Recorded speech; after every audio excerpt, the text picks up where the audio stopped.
Hello दोस्तों, स्वागत है आपका। आज हम आप सभी लोग के लिए एक बेटी विवाह गीत लाए हैं। अगर आप हमारे चैनल पर पहली बार आ रहे हैं तो हमारे चैनल को सब्सक्राइब करिएगा, गाने को लाइक और शेयर करिएगा।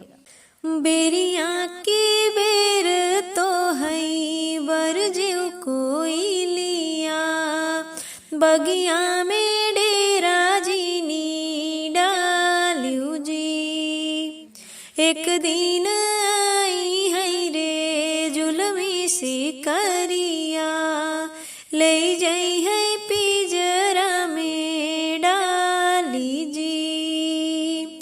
एक दिन आई है रे जुलमी सी करिया, ले जाई है पिजरा में डाली जी। बेरिया की बेर तो है बरजुए बेटी, दूर खेलन जीनी जायु जी। एक दिन आई है बेटी ससुरे का लोगवा, ले जाई है डोली बैठाई जी।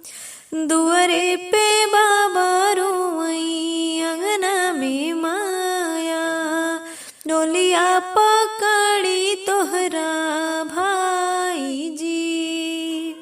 बहिया पकड़ी रोई है सखिया सहेलिया, गलियां जे सुनी होई जाई जी। बहिया पकड़ी रोई है सखिया सहेलिया, गलियां जे सुनी होई जाई जी।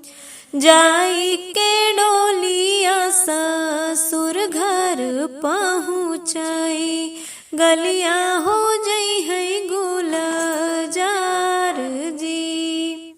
दुआरे पे ससुरु हंसी है अंगना में सासू, आजू घरे आईली पतोहू जी। दुआरे पे ससुरु हंसी है अंगना में सासू, आजू घर